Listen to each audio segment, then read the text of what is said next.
Okay, so we're in the week of February 1 through 3, so we're finishing up cells and tissues. You have exam 1 this week. Next week we'll start chapters 4 and 5. All right, so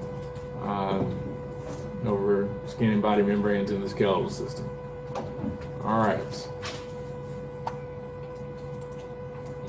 All right, so we left off, we're getting ready to talk about vesicular transport. So with vesicular transport, they're basically transport systems, okay? So they are spheres and they carry proteins or other materials in them, okay? And they move substances and they actually, without crossing the plasma membrane because they fuse with the plasma membrane.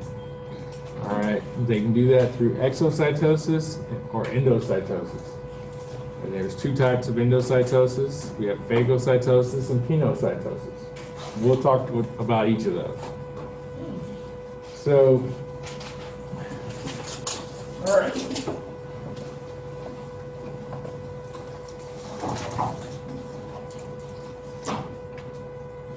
So, exo means what? Out. So we're moving materials out of the cell. All right, and so the material's inside the vesicle. All right, and the vesicle is going to move toward the plasma membrane and then combine with it. Okay, so the contents on the inside get emptied and they go out. All right. Now,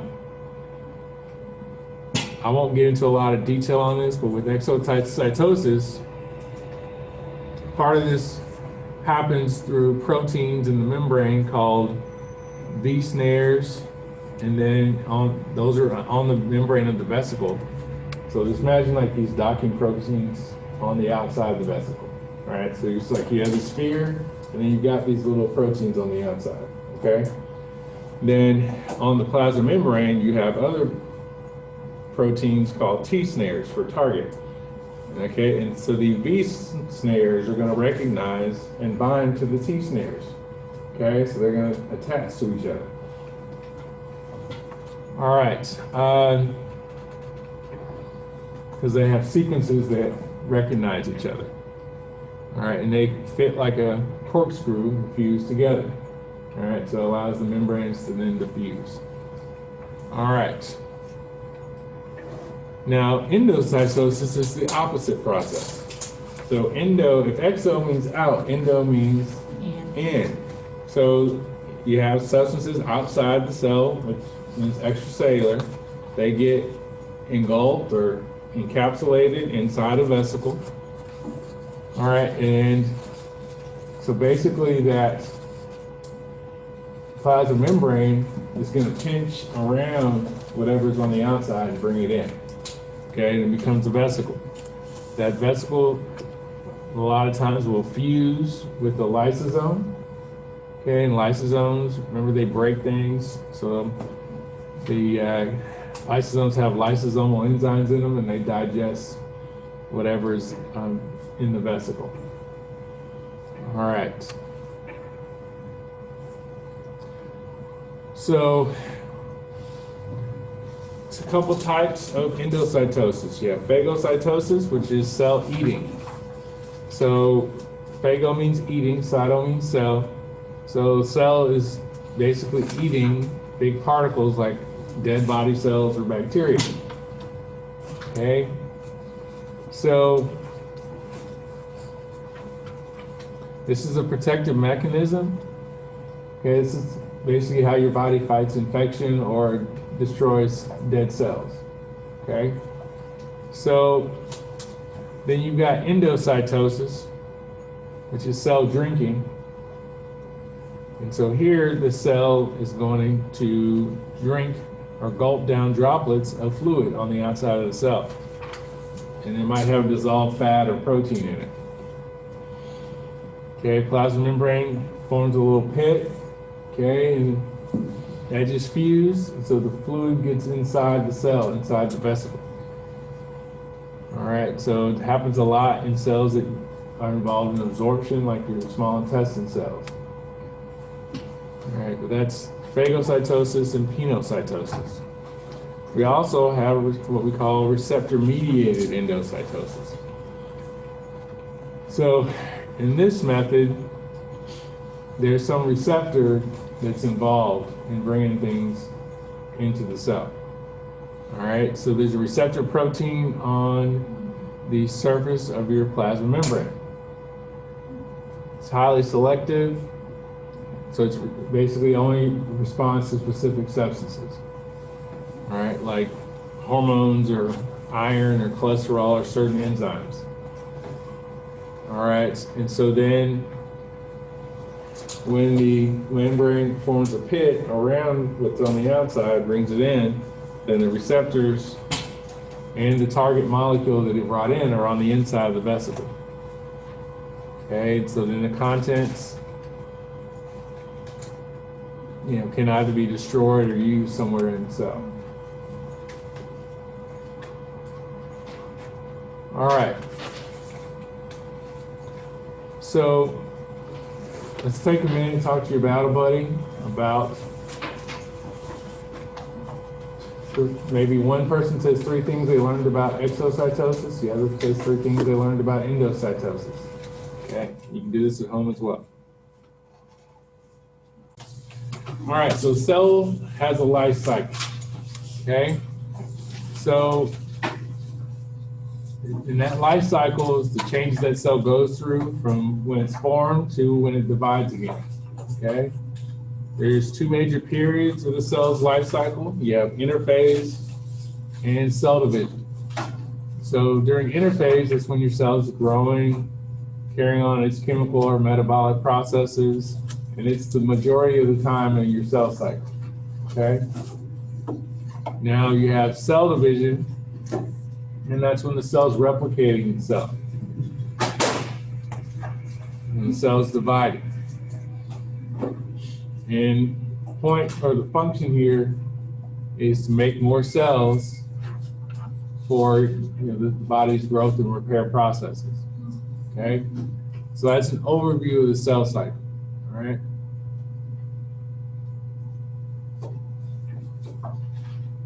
So, and we'll come back to the cell cycle in just a minute. So, in order to be ready for cell division, you got to duplicate the genetic material, your DNA. Okay? So you have to have enough for 2 cells. And it's going to happen toward the end of interphase. Okay, that's when the replication happens. So the DNA will uncoil, because remember, DNA has how many strands? Do you remember? How many strands does DNA have? 2, right? So it's going to separate into 2 chains, two strings. And each side's going to serve as a template, okay? So nucleotides have a complementary base pairing pattern.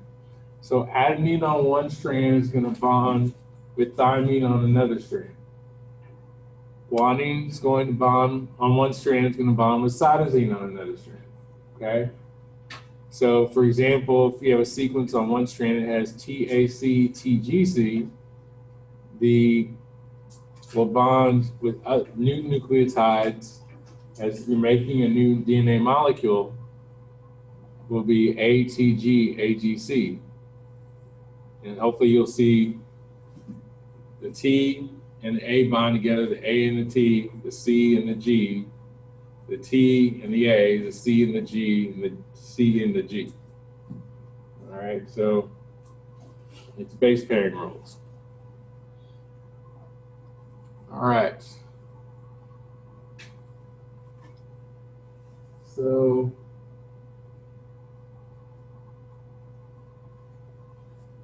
all right, events of cell division. So, okay, now we've divided, or we've replicated our DNA. So the cell's gone through all the replicating stuff it needs for 2 cells. Now we can get into cell division. And there's 2 major events in cell division. There's mitosis, where the nucleus divides. You get 2 daughter nuclei, right, as a result. And cytokinesis, where the cytoplasm divides, okay? And it happens toward the end of mitosis, you get two new cells, two daughter cells. Okay. Now, mitosis has some phases to it. Okay, we have first phase is going to be prophase. And in prophase, this is the first step. In the chromatin, which is DNA and protein. So during interphase, the DNA is in the form of chromatin. Okay, and then, so it's kind of all spread out in the nucleus. Then when you get to mitosis, then it's going to pack together and form chromosomes, okay? Because again, you're getting ready to divide. So, you know, think about like if you're getting ready to, you know, pack up and go on a trip, is it easier to just, you know, if you have clothes everywhere, just to get some clothes and go, or is it easier to take and put clothes in a suitcase? All right, it's easier to put them all in the suitcase and then just grab the suitcase. All right, so it's kind of like that. So chromosomes are going to have two strands, and those two strands are held together by a centromere. Okay, and each strand is called a chromatid. All right, so let me see. I don't know if I even have. Yeah, I don't really have a marker in here. So basically, if you have, let's just say we have two strands. Each strand is a chromatid, and then here where my knuckles are coming together, that's what the centromere is. Okay. All right. So keep going into prophase. Your centrioles, okay, these start migrating toward the poles of the cell, the ends of the cell, and they direct assembly of mitotic spindle fibers. And these spindle fibers are made up of microtubules, okay? So little tubes. And the spindle provides a structure or scaffolding so the chromosomes can attach and move as we go through mitosis. And you also start seeing the nuclear envelope breaking down and eventually disappear. Okay. Now, when we get to metaphase, nuclear membrane's gone, and the chromosomes are actually lined up in the center of the cell on what we call a metaphase plate. So M for middle, metaphase, middle. Metaphase plate, center of the spindle. It's basically between the centrioles. Okay. And you can see basically the chromosomes form a single file line, all right, straight line. So if you see a straight line, it's metaphase. Then in anaphase, these centromeres that hold the chromosomes together or hold the chromatids together to form a chromosome, they split, so the chromatids separate. And those chromatids start moving apart and going toward the opposite sides of the cell. So if you see chromatids going toward the different sides, that's anaphase. And when the chromosomes stop moving, anaphase is over. Then we get to telophase, which is sort of the reverse of prophase. All right, so your chromosomes start uncoiling, reforming chromatin. Start seeing the spindle fibers break down, eventually disappear. Your nuclear envelope is going to reform around your chromatin. And your nucleoli are going to appear in each of those daughter nuclei. So you start seeing the nucleoli again. All right, then we get to cytokinesis. So in cytokinesis, the cytoplasm is divided toward late anaphase is when this starts, okay, and it completes during telophase. So it's kind of happening at the same time as telophase. And how you know you're getting cytokinesis is because you see what we call a cleavage furrow. All right, so you get kind of a little curve, right? You get the little two curves. And it forms and it pinches the cells into two parts. So you can start seeing the delineation of the two cells. All right, and microfilaments actually make up that cleavage furrow. All right. So at the end of mitosis, at the end of cell division, you're going to end up with two cells. You start out with one, you made two. Okay, does everybody get that? You start out with one cell, you divided it, you get two cells. All right, so most of the time, you're going to get both mitosis and cytokinesis happening at the same time, right? Some cases, you actually don't divide your cytoplasm. Okay, so you divided your nuclei, but you didn't divide your cytoplasm, which basically ends up meaning you have a cell with two nuclei or multiple nuclei. This doesn't happen very often, but it does happen in the liver. Okay, and problems with mitosis. Okay, that's typically what happens during tumors and cancer. Okay, so that's why it's really important to understand the cell cycle.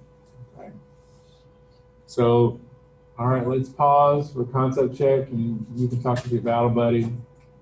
Explain the phases of the cell cycle. All right, so basically one can start and one can finish. You can do this at home as well.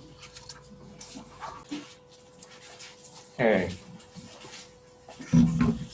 So protein synthesis, we're moving on from a cell cycle here. So now we're going to talk about how your cells make proteins. Okay? So in order to understand how proteins are made, you're going to have to start at the source. So you have DNA, and it's serving as your blueprint for making the proteins, okay? It provides the instructions. Now of when you hear about your genes, it's a segment of DNA that's carrying a blueprint, right, or kind of master plan for building a protein or a polypeptide chain. Remember, that's another term for a protein. Okay, so proteins have different functions. Remember, we have fibrous proteins or structural proteins, and they are building materials for your cells. And then we have globular proteins that are functional, and they act as enzymes or catalysts. Remember, they help catalyze chemical reactions, make them happen faster. All right. Now, information in your DNA is coded into what we call triplets. So just like, in a family, triplets means, 3 babies or 3 people born from the same egg. All right. Or 3 births at one time. All right. A triplet in this context means you have 3 nitrogenous bases. Remember, with the nucleic acids, we learned about the nitrogenous bases, adenine, guanine, cytosine, and thymine. So each triplet is going to call for a specific amino acid, right? Remember, amino acids are the building blocks of proteins. So for example, if you have the DNA sequence AAA, it's going to specify specific amino acid phenylalanine, okay? Now, where the proteins are made, that is the ribosome, all right? So where are the ribosomes located? Well, they're not in the nucleus where the DNA is usually, all right? They are typically going to be in the cytoplasm, okay? And remember, they can either be floating around free in the cytoplasm or connected to the endoplasmic reticulum, making it rough. All right, but the DNA is never leaving the nucleus when the cell's in interphase, right? So DNA is going to have some sort of decoder to decode the signal to get to the ribosome, and a messenger to send the information to make the proteins. And these functions are carried out by your ribonucleic acid, your RNA, which is also a nucleic acid. Okay. So then you're probably asking, because I know you are, all right, how's RNA different from DNA? Or how's DNA different from RNA? Well, RNA is single-stranded. Remember we said DNA was double-stranded? Also, RNA has the sugar ribose instead of deoxyribose. And RNA has the nitrogenous base uracil instead of thymine. Okay, those are three important differences. All right, now to explain the role of DNA, to explain the role of RNA, you got to understand that there's really three different RNA types. All right, so you've got transfer RNA, and transfer RNA does what the name suggests. It transfers things. It transfers the correct amino acid to the ribosome to make a protein. Okay, remember, amino acids are the building blocks. All right, then you got ribosomal RNA, or rRNA, and it's going to help form your ribosomes. Okay, remember that's the location where the proteins are made. And then you've got messenger RNA, or mRNA. And as the name suggests, it has the message, carries the instructions for making the protein. And it takes those instructions from the nucleus to the ribosome. So RNA makes the ribosome, so it's a structure. Also brings the instructions, and it brings the materials, right? That's the transfer RNA, brings the materials. All right, so those are the different kinds of RNA.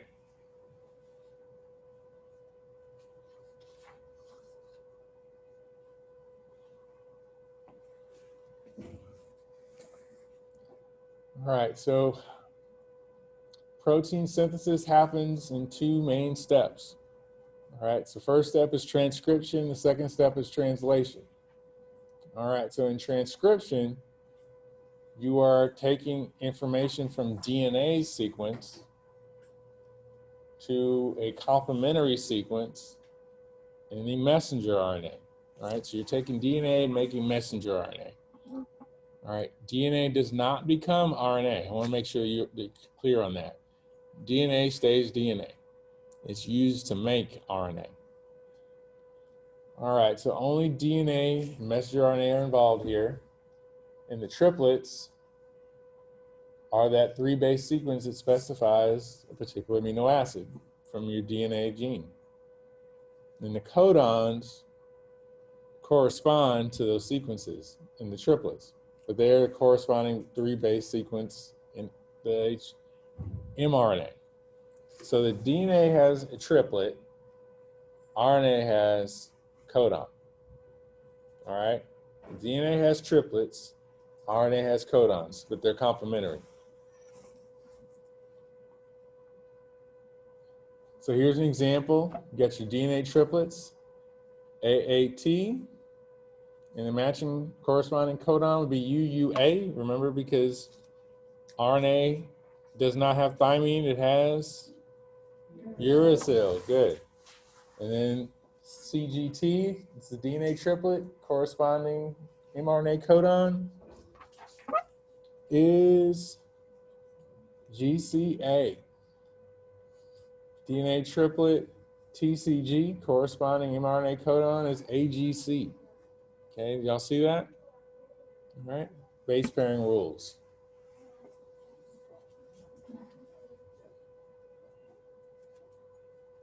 All right.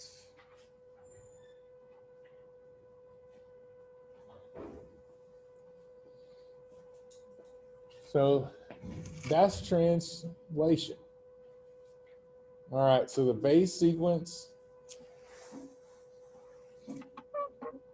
Oh, that's well, we just covered transcription, right? Just talked about transcription, DNA making mRNA. Now we're talking about translation.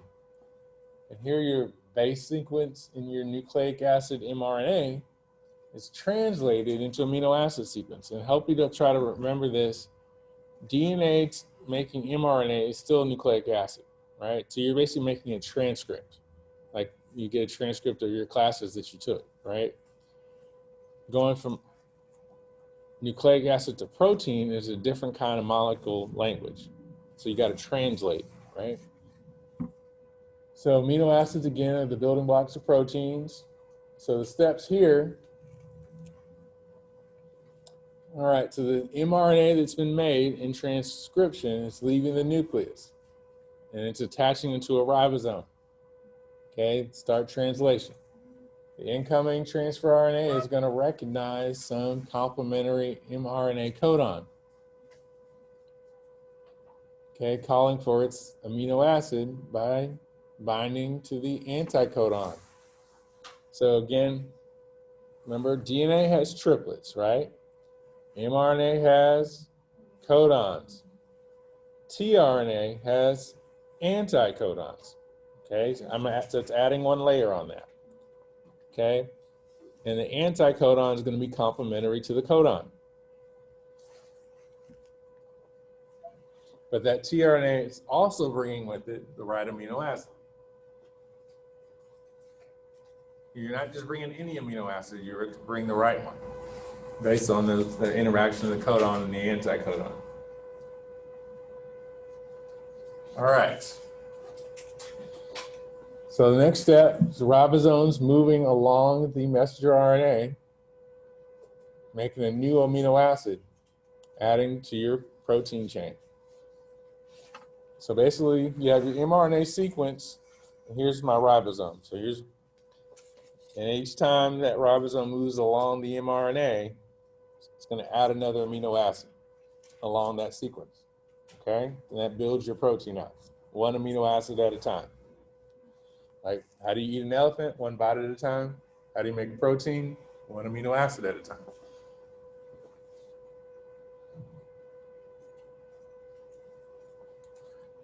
All right.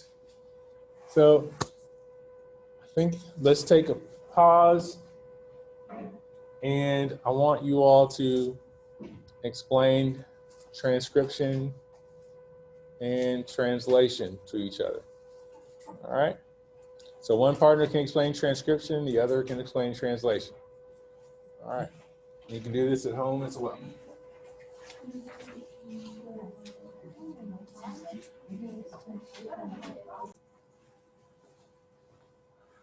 Okay, so I think we talked a lot about the cellular level of organization. So let's move on to the next higher level of organization, the tissues. So tissues are groups of cells, right? They have a similar structure and function. There's four main types of cells. You have epithelial tissue, or epithelium, connective tissue, muscle tissue, and nervous tissue. So epithelial tissue is the first one we're going to cover.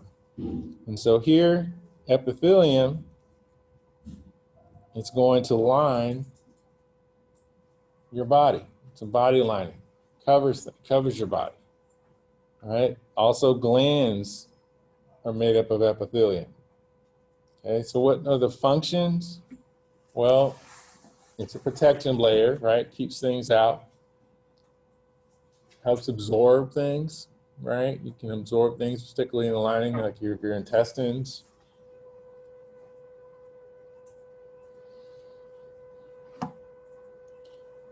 All right, so you have absorption, you have filtration, all right? Like your kidneys, you can filter your blood.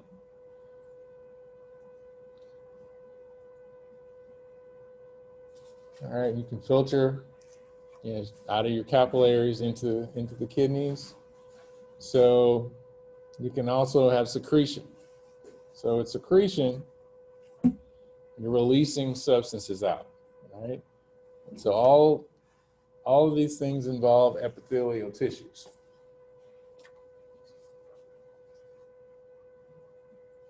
So epithelial cells are going to fit together, right, very closely, and they form sheaths.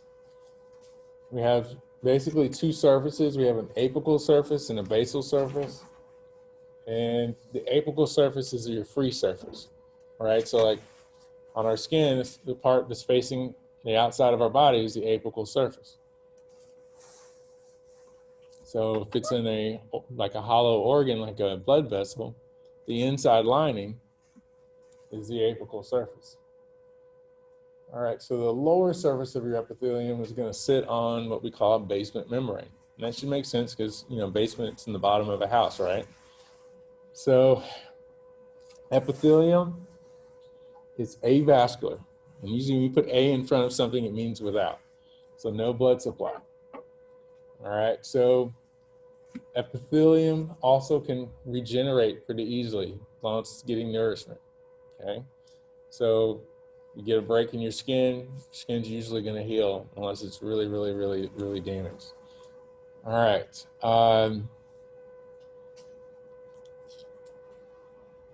And that damage sometimes prevents its ability to get nourishment.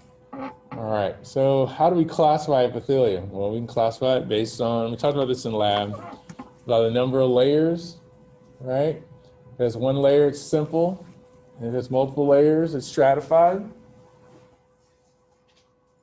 Also by the shape. So if you have flat cells, okay, yes, they're squamous or squamous. If they're cube-shaped, right, if they look like dice, they're cuboidal, and if they're column-like or rectangular, they're columnar. Okay, so simple epithelium. So here you got, could be simple squamous, simple cuboidal, or simple columnar, right? If they're simple squamous, one layer of flat cells. Okay, it's typically going to form a membrane. You see these in the air sacs in your lungs, walls of your capillaries, serous membranes covering your organs in the ventral cavity. Remember, that's the front of your body. Simple squamous epithelium is involved in filtration, diffusion, and secretion. All right, for simple cuboidal,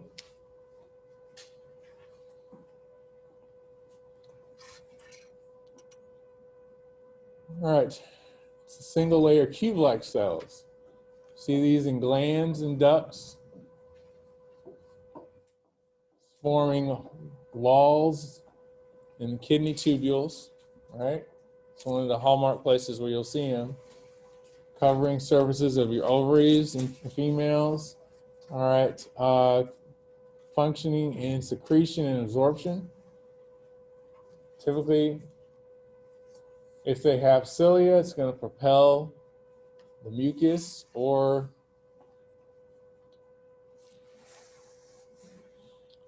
let's see, you also see these in some reproductive cells. All right. Remember, cilia are little hairs, and they can move mucus along. Okay. You also have simple columnar epithelium. And so this is one single layer of tall cells, right?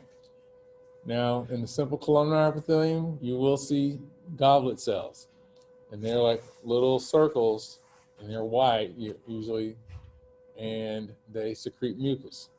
Okay. We'll see simple columnar epithelium in the digestive tract, right, all along the digestive tract. Okay, you have mucous membranes, you have body cavities opening to the exterior.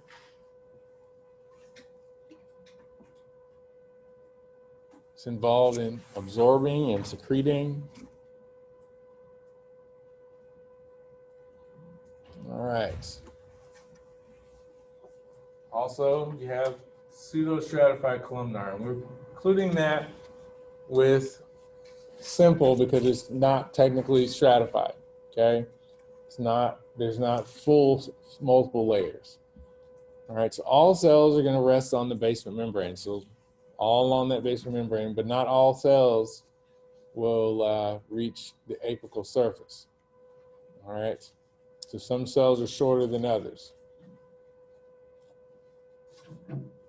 All right, you see these in the respiratory tract, and also it has cilia there, so we call it pseudostratified ciliated columnar epithelium. All right. Also involved in secretion and absorption. Okay. But again, a lot of this is structure determining function, right? All right, so for stratified epithelium,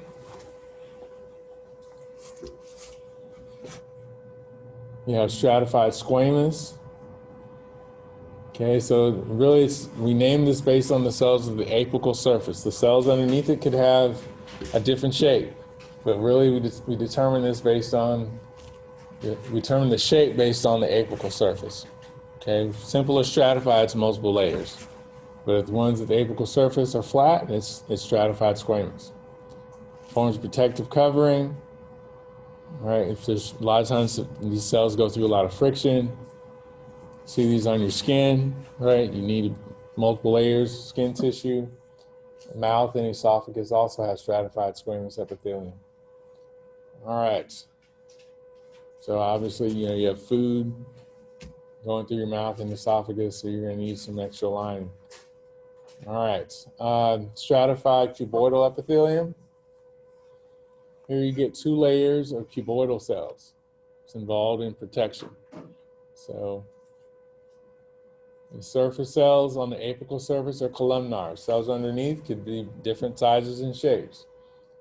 All right. It's very rare. You see these mainly in glands or ducts of the large glands. All right. So then we've got transitional epithelium. All right. And it has sort of a modified stratified squamous epithelium. These shapes of these cells depend on whether or not your bladder is full or not, because there's stretching involved. All right, so their function is to be able to stretch and return to their normal shape. All right. So again, you see these most common places in the urinary bladder, but you see them in the urinary system.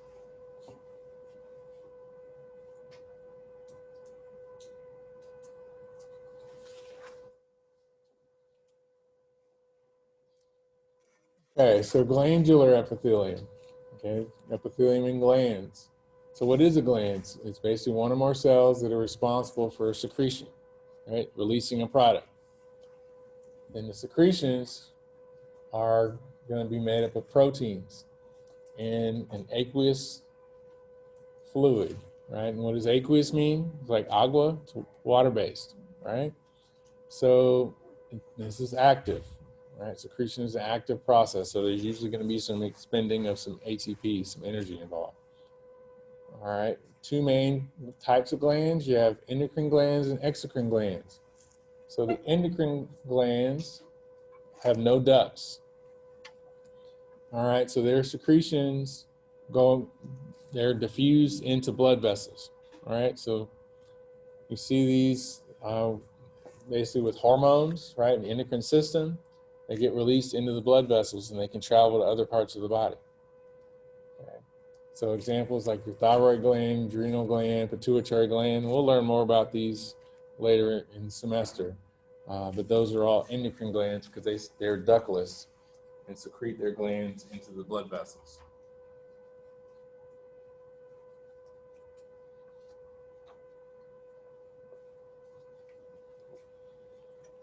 All right, so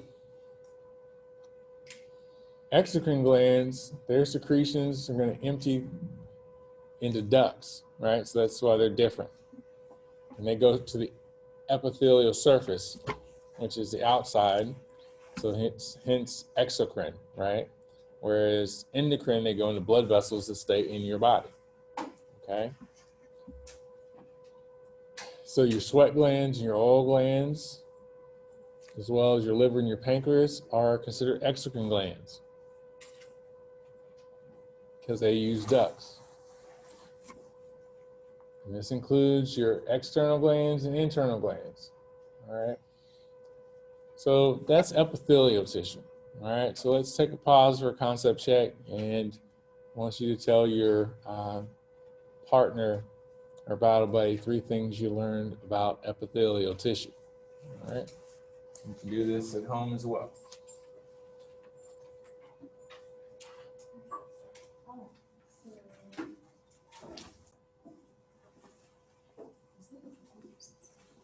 All right, so connective tissue.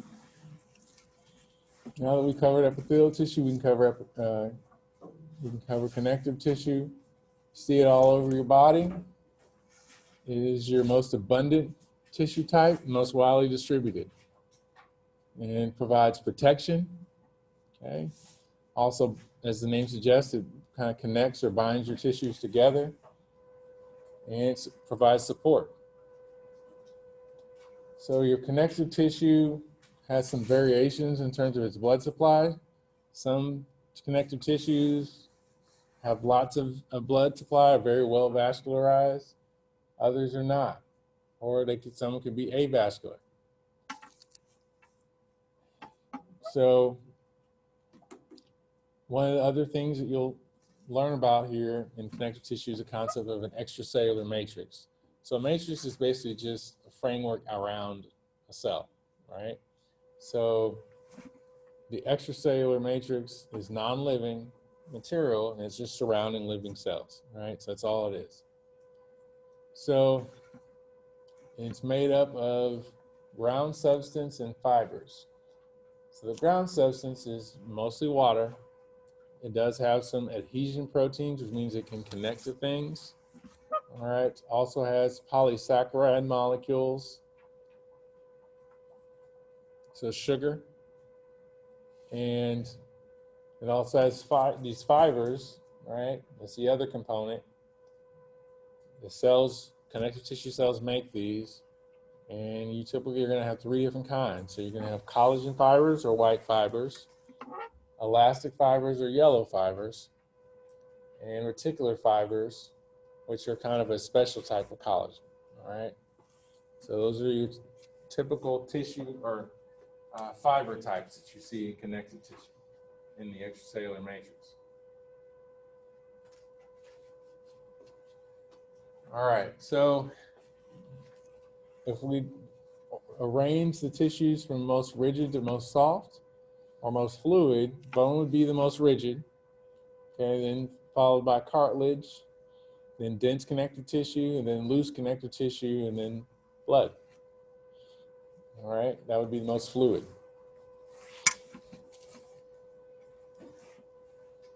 So start with blood, also known as osseous tissue. So if you see osteo or osseous, we're talking about bone. All right, like osteoporosis. So the bone is composed or made up of osteocytes, bone cells. All right, and they are basically sitting or living in these cavities that we call lacunae. All right, it's like lacuna matata, right? But it's not a passing phrase. It's a place where they live, right? So, all right, nobody laughing. That's okay. So, all right. So I was just trying to see who was still awake, right? So, all right. Let's see. Hard matrix. So it's made up. The matrix is very hard. It's made up of salts of calcium. All right. So it has large numbers of collagen fibers in it. Okay. You know, collagen fibers give it rigidity. And as you know, your bones give you protection and support, right? They can protect the organs underneath, and they give your body a structure, a support. Okay, then we have cartilage. Cartilage is not as hard as bone. It is more flexible, and it is found in just a few places in your body. All right, the cell type for cartilage is the chondrocyte. So chondro means cartilage. So chondrocyte's a cartilage cell. All right, it's predominant cell type in cartilage. And there's a few different types. First one we'll cover is hyaline cartilage. It's the most widespread of the cartilage that you have, and has lots of collagen fibers and a matrix that's kind of rubbery, right? So it's not as rigid as bone. You see it in the larynx, in the fetal skeleton before baby's born, and the epiphyseal plate. So we'll learn more about that when we cover the skeletal system. It has to do with bone growth. All right, and it functions as more flexible skeletal element than your bone. Okay, it's more flexible than your bone.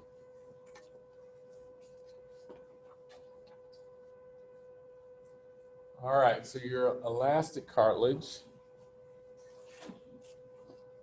as the name suggests, gives you elasticity. All right, so Where do you find it? External ear is the place you'll find it, right? So if you bend your ear, that's because you have elastic cartilage, all right? So then we also have fibrocartilage, which can be compressed. And basically, where would you, with the fibrous part of it gives it some power to hold things, right? Gives it some structure. Where would you have these? In your intervertebral disc, in between your vertebrae, okay? You need something to be able to handle the stress of holding your body. All right. So now we'll move on to dense connective tissue, also known as dense fibrous tissue.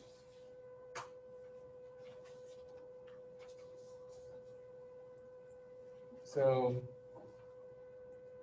dense connective tissue matrix is mostly made up of collagen fibers. You also have cells in there called fibroblasts. And typically, anytime you see blast in a name, you're talking about cells that make things, right? So these are cells that make these fibers. Where do you see dense connective tissue? The tendons, right? So they attach your muscles to your bones, skeletal muscles to your bones. Ligaments basically attach bone to bone, right? So you have them at your joints. And a little more elastic than your tendons are, right? Give your joints some ability to move, right? So the dermis, you'll see in the lower layers of the skin, you'll see some of that dense regular connective tissue there. All right. So with loose connective tissue, you've got a few types. Well, first one we'll cover is areolar connective tissue. And it is your most widely distributed of your different connective tissues, okay? And it's soft and pliable, right? Looks like cobwebs or meshwork. Okay, it's going to function as basically a packing tissue or glue, hold organs in place. All right, it says you have a layer of areolar tissue that we call the lamina propria, and it's underneath basically all your membranes, right? And basically all the fiber types that are present in your areolar tissue, like your collagen and other fibers, form a loose network, okay? And it can also, this areolar tissue can also soak up fluid, right? If it does that, it soaks up too much fluid, you can get what we call edema, where you get huge, swelling. A lot of times you'll see that in legs and things like that, right? So next type of loose connective tissue we'll cover is adipose tissue.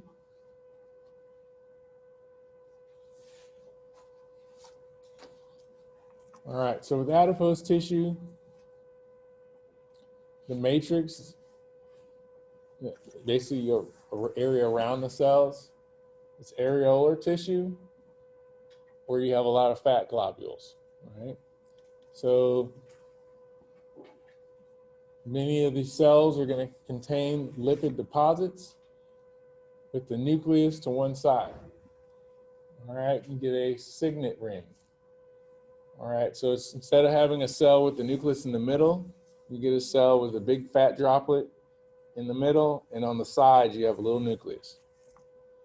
Okay, and it serves as a site of storing fuel because fat can be used to make ATP. All right, another loose connective tissue is reticular connective tissue. So it's a delicate network of fibers, has reticular cells. These are cells that are kind of like fibroblasts. Okay, it forms an internal framework or stroma of organs. All right. So, such as lymphoid organs like the lymph nodes, the spleen, and the bone marrow.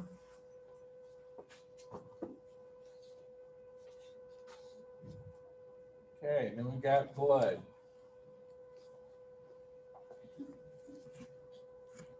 So blood cells are surrounded by a fluid matrix known as your blood plasma. All right. So soluble fibers are visible only when you're having blood clots. It's your transport vehicle for your cardiovascular system, right? So your blood can carry waste, nutrients, and gases from your respiratory system. Okay, so that's connective tissue.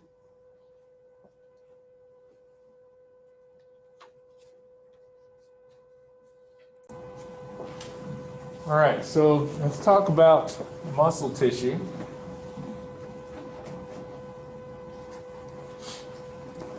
So with muscle tissue, its function is to contract, right? And when muscles contract, they shorten and they create movement. There's three main types of muscle. You have skeletal muscle, cardiac muscle, and smooth muscle. So for skeletal muscle, so it's voluntary, means you have to think to make your muscles move, all right? It happens consciously. Skeletal muscles are attached to the skeleton, right? And they can pull on your bones or your skin. Produces gross or large body movements or facial expressions. You do have muscles in your face. All right. Characteristics of skeletal muscle cells is that they have striations or stripes. They are multinucleate, which means they have more than one nucleus. And they're long, and they have a cylindrical shape. Okay, they're kind of like just long tubes, okay? Then we have cardiac muscle. Cardiac muscle is involuntary. All right, you don't have to think to make your cardiac muscle contract. And it's found only in the heart, okay? So blood vessels are not cardiac muscle, okay? Only heart tissue is cardiac muscle, but it's going to essentially pump the blood to the blood vessels and make the blood move through them, okay? So characteristics of your cardiac muscle cells, they are striated like skeletal muscle, but they only have one nucleus per cell. And they're short and they're branched, okay? So they're not cylindrical tubes. They are branched. And they have intercalated discs. So these intercalated discs have what we call gap junctions. And they connect cells together so they can communicate, right? So then we have smooth muscle or visceral muscle. It's also involuntary control. You don't have to think to do it.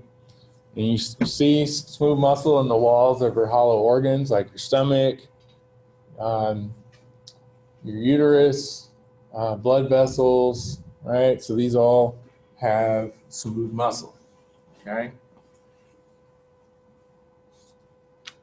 One thing about smooth muscle, it has what we call peristalsis, which is a wave-like activity, okay? So this is kind of like food moving through your intestines slowly, kind of just squeezes your food through your intestines or through your stomach, right? Now, other characteristics of smooth muscle cells, they have no visible striations, so they're not striated. So that makes them different from cardiac muscle and skeletal muscle. They have one nucleus per cell, like cardiac muscle. And they have spindle-shaped cells, which means they are narrow at the end. So they're bigger in the middle and pointy at the ends, okay? All right, so not much here on nervous tissue. So for nervous tissue, what I want you to know, it's made up of neurons and supporting cells, all right, or neuroglia. The function of nervous tissue is to receive and conduct electrical impulses to and from different parts of the body. All right, characteristics of nervous tissues, irritability, which means essentially it can be stimulated, and they're conductive, right? You can send signals through it. The support cells are called neuroglia, and they can insulate your neurons, they can protect them, and they can support them. okay? All right. So, quick note here about tissue repair. So, also known as wound healing, you have regeneration and fibrosis. So in regeneration, you're replacing your destroyed tissue by the same kinds of cells, okay? Fibrosis, here you're repairing dense fibrous connective tissue, which is forming scar tissue, okay? It's fibrous. All right, so whether regeneration or fibrosis occurs is going to depend on which tissues get damaged and how severe the injury is, okay? So, and as you probably know, if the cut is clean or incision is clean, it typically is going to heal more successfully than cuts that are ragged, right? So what are the events that happen in repair of tissues? So you're going to start with inflammation.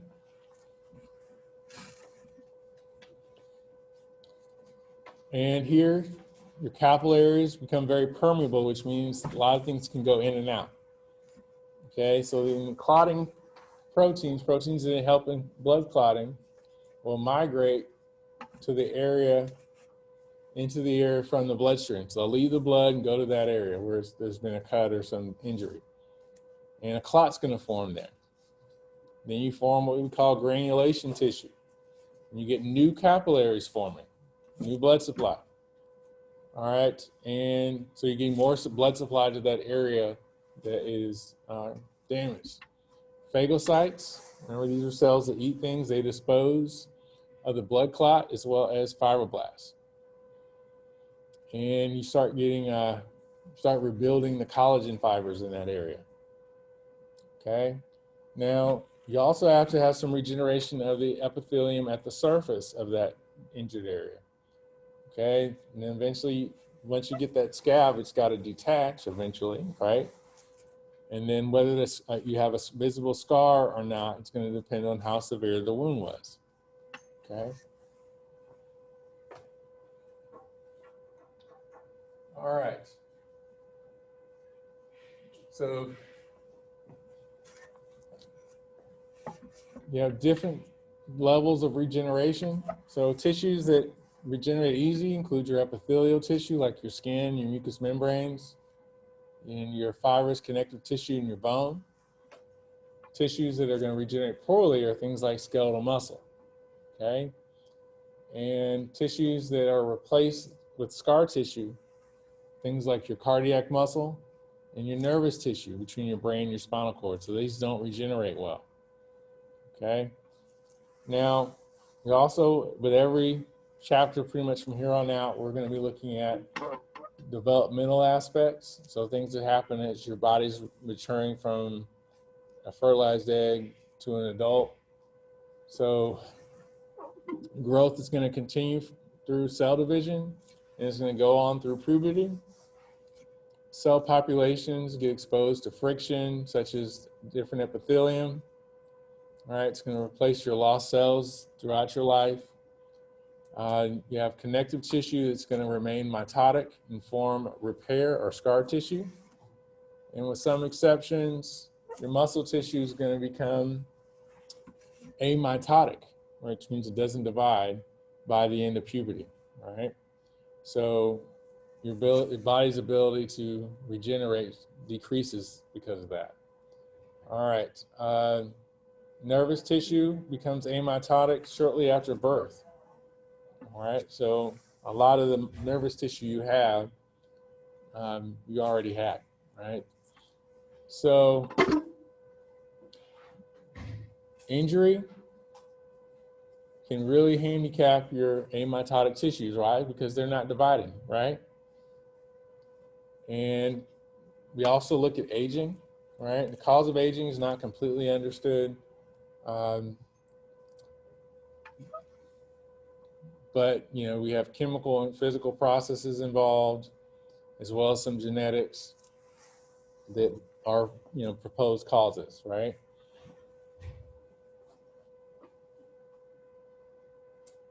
All right. So also some medical related information. Neoplasms are tumors, both benign and cancerous, are abnormal cell masses in which you get sometimes the normal controls on cell division don't work anymore. Okay, remember we learned about cell division earlier today. Hyperplasia means an increase in size, right? Because hyper is more, right? So it's increasing size in a tissue or organ that can occur when a tissue is strongly stimulated or irritated. Okay, and atrophy is a decrease in size of some tissue, and it happens when the organ is no longer stimulated normally. All right, so that's decrease in size. Okay, so for example, astronauts, they spend a lot of time in a weightless environment. They're not getting any stimulation of their muscles, and their muscles tend to atrophy. And they come back to Earth, and they're extremely weak. Okay, so that's cells and tissue. All right, so good luck on exam 1, and we will talk to you soon.